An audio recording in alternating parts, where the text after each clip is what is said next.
Welcome to my channel. ఈరోజు మనము ఎస్ఎస్సికి సంబంధించినటువంటి సెకండ్ లెసన్ ఈద్గా అనేటటువంటి పాఠం గురించి మనం తెలుసుకుందాం. ईदगाह का विधा है कहानी. ये किस प्रकार का विधा है? కహాని. విధా మీన్స్ ప్రకారము, ఎలాంటి పాఠము అంటే ఇది కవిత. దీన్ని రాసినటువంటి వాళ్ళు ప్రేమ్చంద్. ఎవరతను? प्रेमचंद. यानी ईदगाह पाठ के लेखक का नाम है प्रेमचंद. ओके, अब उन्मुखीकरण के बारे में देखेंगे. उन्मुखीकरण का अर्थ है परिचय. उन्मुखीकरण का अर्थ परिचय. यानी इसमें किसके बारे में दिया गया? पेड़ के बारे में दिया गया है. से यहाँ पेड़ हमें क्या करता है? पेड़ पथिकों को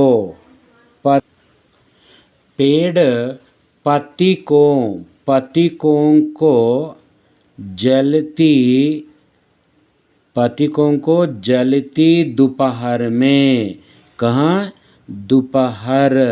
दोपहर में क्या देता है? छाया देता है. అంటే पेड़ यात्रिकुलकी. पथिक का अर्थ है यात्री. पथिक का अर्थ क्या है? यात्री. यानी పథికం को అంటే యాత్రికులకి మండు టెండలో ఏమిస్తుంది అంటే ఛాయ ఇస్తుంది.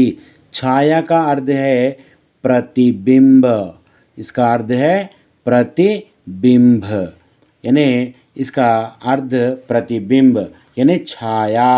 इन तेलुगु में क्या कहते हैं? नीड़ा. ओके, और यहाँ पेड़ पथिकों को जलती दोपहर में क्या देता है? छाया देता है. और क्या देता है पेड़ और क्या देता है? खुशबूदार फूल देता है. क्या देता है? खुशबू फूल देता है. खुशबू फूल देता है. यानी इसमें पहले पथिकों को छाया देता है और खुशबू फूल देता है.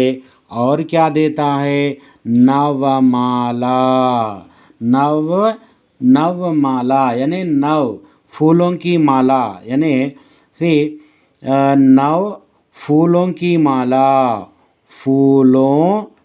माला देता है. क्या देता है? यानी पेड़ हमें पथिकों को जलती दोपहर में छाया देता है और खुशबू फूल देता है और नव फूलों की माला भी देता है.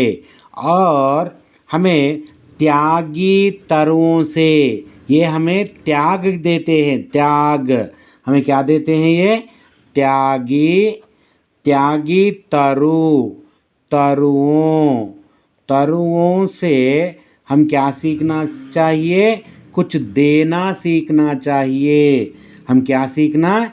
देना सीखना चाहिए. हम क्या चाहिए? तरु का अर्थ है पेड़. तरु का अर्थ पेड़. यानी त्यागी पेड़ों से हम कुछ देना सीखना चाहिए. पेड़ हमें छाया भी देता है और खुशबू भरे फूल देता है और नव फूलों की माला भी देता है. और ये हमें हमारे जीवन में सब कुछ त्याग करते हैं. पेड़ हमें त्याग करते हैं, जैसे हवा भी देते हैं और प्राणवायु भी देते हैं. ये सब प्रकार देते हैं. इसीलिए हम भी कुछ देना सीखना चाहिए. ये है उन्मुखीकरण के बारे में. अब हम जानकारी लेंगे प्रेमचंद के बारे में. अब ఈద్గాహ కహానీ के ప్రేమ్చంద్ के बारे में हम देखेंगे. ఒకసారి మనము ప్రేమ్చంద్ యొక్క పరిచయాన్ని చూద్దాం. लेखक का परिचय. लेखक का परिचय, लेखक का परिचय। यहाँ परिचय, ये लेखक का नाम क्या है? प्रेमचंद। लेखक का नाम प्रेमचंद। इनका जन्म कब हुआ? से देखिए यहाँ 31 जुलाई 1880 में, यानी 1880 में यूपी में हुआ। कहाँ हुआ? यूपी के लोमही। कहाँ हुआ? लोमही प्रांत के, यानी यूपी के लोमही प्रांत। ये प्रांत कहाँ है? काशी में हुआ। यानी इनका जन्म 31 जुलाई 1880లో యూపీ స్టేట్లో లూమహి అనేటటువంటి ప్రాంతంలో, అది లూమహి అనేటటువంటి ప్రాంతం ఎక్కడ ఉంది? కాశీలో। ओके, लूमही प्रांत में इनका जन्म हुआ। और इनकी मृत्यु यानी इनका निधन कब हुआ? यानी 8 अक्टूबर, यानी अक्टूबर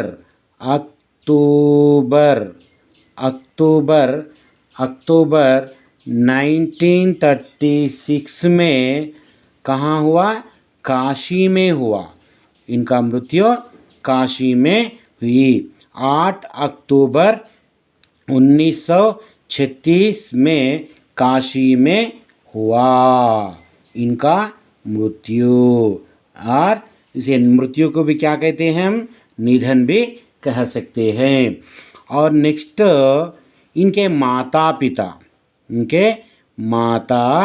पिता कौन कौन है? इनके माता पिता देखिए, इनके माता का नाम है आनंदी देवी। इनकी माता का नाम है आनंदी देवी। और इनके पिता का नाम है अजायब।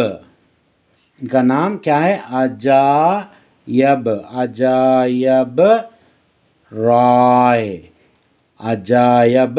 राय इनके पिता का नाम। माता का नाम है आनंदी देवी और पिता का नाम है अजायब राय इनके पिता का नाम है। और इनके बचपन का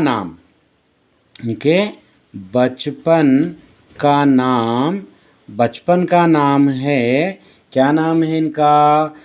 धनपत। क्या नाम?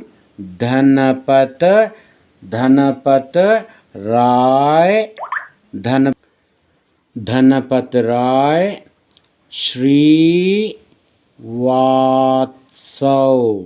इनके पूरा नाम क्या है बचपन का? धनपत राय श्रीवास्तव है। ओके, इनका धनपत राय श्रीवास्तव है। यानी इन्होंने कितने, यहाँ देखिए, इन्होंने रचनाएं, क्या क्या रचनाएं की? रचनाओं में देखिए यहाँ इन्होंने 12 उपन्यास लिखे। क्या लिखे?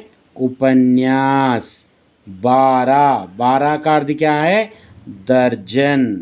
दर्जन को क्या कहते हैं? 12 उपन्यास लिखे। और 300 कहानियाँ। क्या लिखे? 300 कहानियाँ लिखे। ओके, ये कहानियाँ किसमें विभाजित किया गया? मानस सरोवर। किसमें? मानस सरोवर के 8 खंडों में विभाजित किया गया। खंड यानी 8 खंडों में विभाजित किया गया। रचनाएं 12 उपन्यास है और 300 कहानियाँ लिखी हैं। अब उपन्यासों के बारे में देखेंगे हम। उपन्यास देखिए, उपन्यास पहला उपन्यास निर्मला, क्या है ये? निर्मला। और नेक्स्ट दूसरा क्या है? सेवा सदन। कौन सा? सेवा सदन। दूसरा सेवा सदन। तीसरा रंगभूमि, तीसरा रंगभूमि। चौथा यानी फोर्थ वन कर्मभूमि, कर्मभूमि। और पांचवा यानी फिफ्थ वन क्या है? इसमें एक प्रतिज्ञा, प्रतिज्ञा। और सिक्स्थ वन गबन, गबन। और सातवां मीन्स सेवंथ वन इसमें मंगल सूत्र, मंगल सूत्र, मंगल सूत्र। और नेक्स्ट गोदान, गोदान। ओके। और नाइन्थ वन क्या है? कायाकल्प, कायाकल्प। ओके, कायाकल्प। ये उपन्यास ये है प्रेमचंद के उपन्यास। एक बार देखिए तेलुगु में एक छोटा ट्रिक्स। ప్రేమ్చంద్ యొక్క కూతురు పేరు నిర్మల. నిర్మల సేవా సదన్ని ఏర్పాటు చేద్దామని ప్రతిజ్ఞ చేసింది.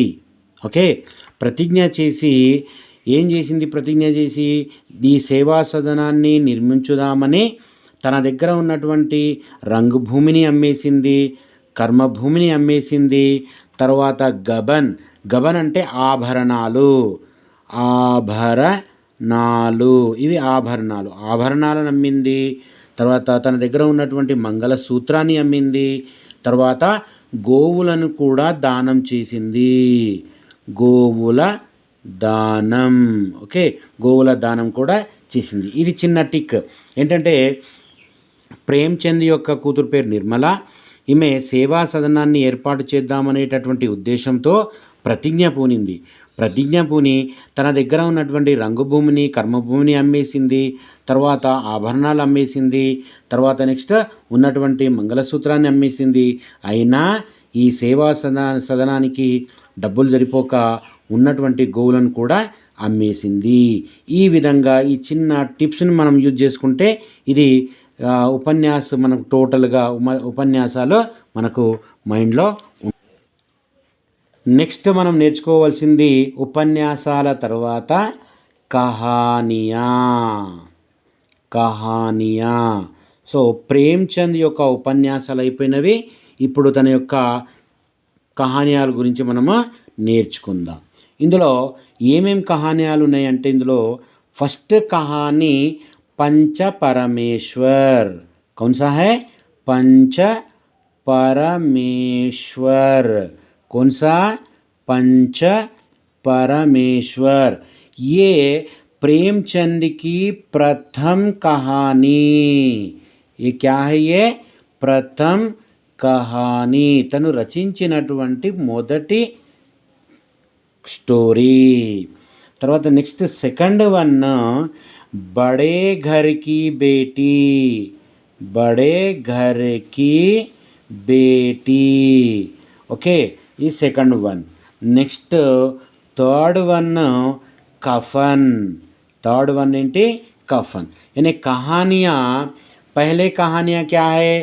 पंच परमेश्वर लिखे और बड़े घर की बेटी लिखे और नेक्स्ट कफन लिखे. और इनकी प्रेमचंद की विशेषता क्या है? प्रेमचंद की विशेषता, इनकी विशेषता क्या विशेषता है? देखिए एक बार. ये ट्यूशन पढ़ाते हुए, क्या पढ़ाते हुए? ट्यूशन पढ़ाते हुए क्या पास किया? मैट्रिक पास किया. ट्यूशन पढ़ाते हुए मैट्रिक पास किया. और नौकरी करते हुए बीए पास किया. क्या पास किया?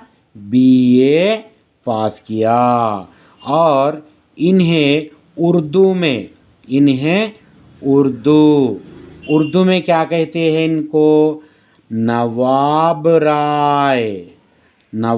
राय उर्दू में क्या कहते हैं? नवाब राय। और इनकी पत्नी का नाम है शिवरानी